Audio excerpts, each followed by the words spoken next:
All right, what's up, guys? This one, a lot of people have been asking about Granbys, and JM's been also shitting on guys who don't know how to Granby. So there's a lot of stuff that goes into Granbys, and my buddy Bill's been teaching his son, both of his sons, Granbys, and you know, there's a lot that goes into it. But to start, this is how I started the kids. So we started like a couple-week process where we went about 8 weeks, where every week we would do our shrimps and everything, and then we would start on the wall like this. And I had the kids start on the wall with their feet, right? And you can do this at home too.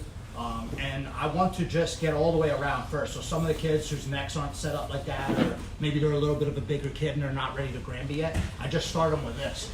Push off the wall and then use your hands, even if you're on your lower back, just to get all the way back. This is how we started with this, right? And we started going from here, right? Using your arm and trying to keep your feet on the wall the whole time, right? And then, you know, they start not using their hands, or they have to use their hands a couple of times. And they just keep doing it till they get it. And then the kids, which I'm not as good as the kids are, they got mad reps in, where they just spin all the way down the line. Then after we did that for 8 weeks, we started here, right? Just get your Granbys together from this side, you know, get shoulder to shoulder, knee to knee.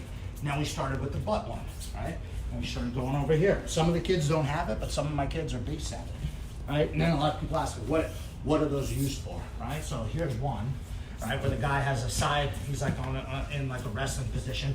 We work this a lot with Zach. Grab the wrist, shoot the arm through, and then I Granby out to the side and take the guys back, right? A girl just did that and won some type of wrestling championship with that, right? Most of the time though, I see Granbys when someone's trying to pass your guard, right? So like the Meow brothers and guys that can go upside down all the time, right? It's almost nearly impossible to pass their guard. Anytime, you know, he moves over here, right, I can always just spin back around. That's like a version of a Granby, right?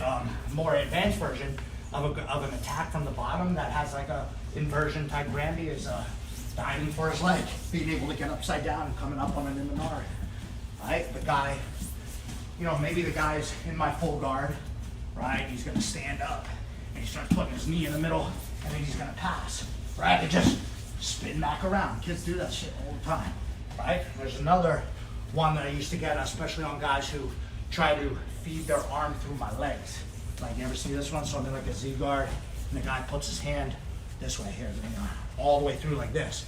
Now, my arm is in, or his arm is in, I already have an arm situation here, right? So especially if the guy, just like the spiral drill, when the guy pushes forward and gives me pressure, that's when it's time to pass. I usually be here, but then when he gives me pressure, I'll shoot to this one, and then just get that Granby going. If his arm's in there, sometimes you come all the way around, hit a triangle, right? You're always looking for a triangle or anything, you know? Someone stacks me up. If my Granbys are on point, someone stacks me up all the way here, I'm okay. It's not the worst case scenario, right? I can always spin back around and come up on the other side, right?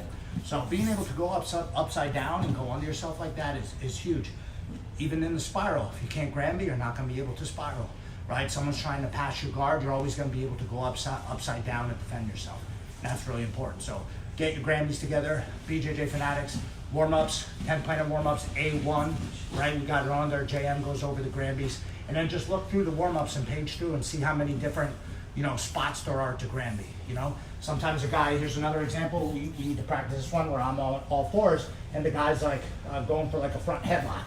And then once, you know, maybe he's here, once he keeps the pressure down on me, or I break this grip, you know, I can always just roll through, come up and try to, you know, go for a triangle, go for full guard, something, right? You're always trying to spin upside down and you're not as worried about it. And I've seen some older guys that have had not so, you know, flexible necks and back, and someone went to stack them and, you know, they just fell apart and they couldn't do it, you know what I mean? So, and it takes a while. And I've seen some guys who are really big, kids who are, you know, a little bit bigger, a little bit shorter and stockier, really get their Granbys really good. So just takes practice, but you can do that at home. And if you're like, dude, I suck, my neck is horrible, whatever, just start with this one. Just start with your legs back, hands underneath, and trying to get your feet to slowly get to the ground. And then you can just start spinning over like that. And then some people, you know, Thor and other guys like the Meows, they base their whole game around being able to Granby or being able to go upside down. So check that out.